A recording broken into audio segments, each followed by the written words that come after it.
Hi, members of the crew. I'm Abby, I'm Josh. and I'm a freelance writer, and we're both ESL teachers and co founders of Learn to Link, which is a new nonprofit organization. That's right. We've been together for 12 years now. We have taught English in a few different countries all over the world. And now we're back in the States trying to figure out how we can put everything that we've accumulated in our experiences all over to do something great for the whole world, really. Right? Yeah, that's pretty much it, more or less. And we are just really excited to work with you guys. Thanks so much for being a part of this, despite everything that's going on in the world right now. And we can't wait to get started. Yeah. So I think when it wasn't until Abby and I left the U.S. that we really realized how limited our perspective on the world was.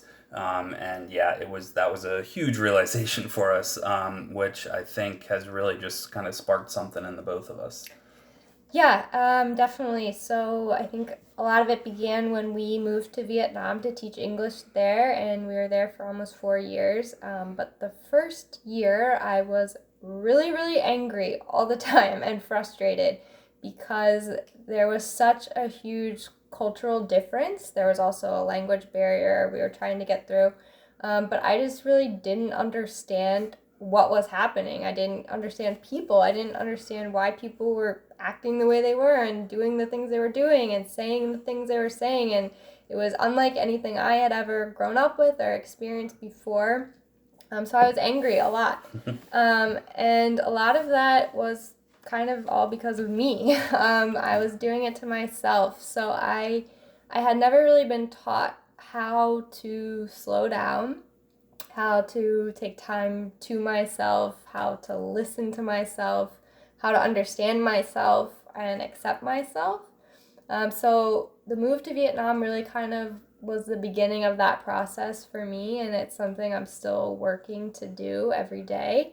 But once I kind of started that process, I became a part of a community in Vietnam of other teachers, Vietnamese teachers, foreign teachers, of parents, of students. And I really kind of became immersed in this community and started to better understand myself, but also better understand what was going on around me and the people there.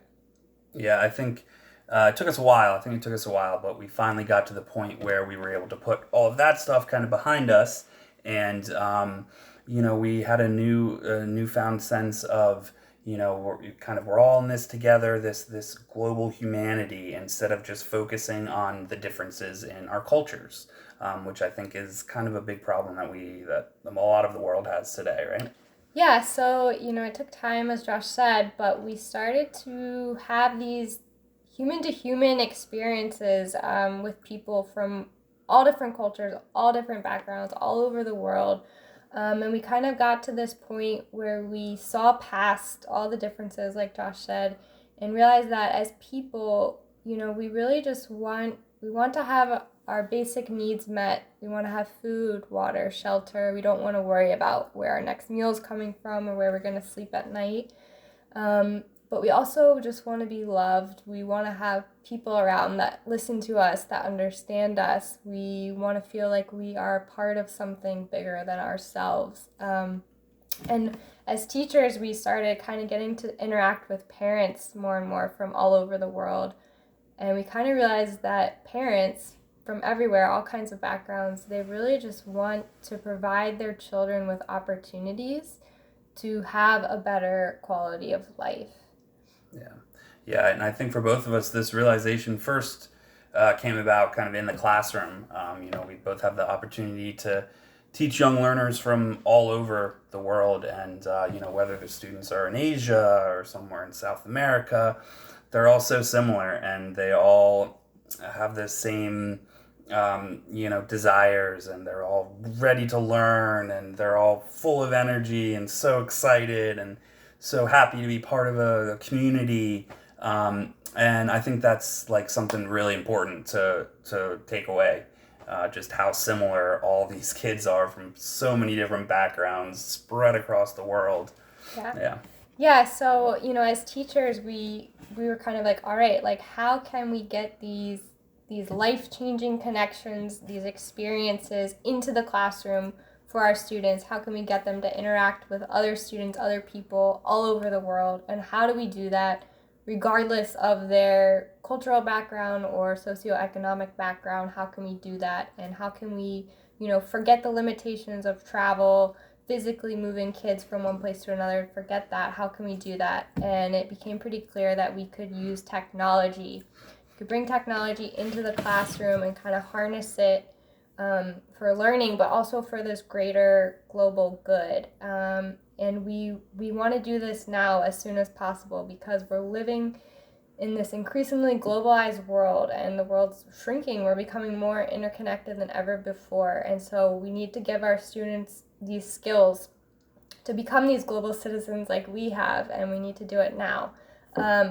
So our question or our problem for you is, how can we connect students from diverse cultural and socioeconomic backgrounds and guide them to discover a unified human experience through technology? Yeah, so we're really excited to be working with you guys. Can't wait to hear what you guys have to say. And yeah, we'll all get to meet soon. Yeah. All right. Bye, Thank guys. you. Thanks. Bye.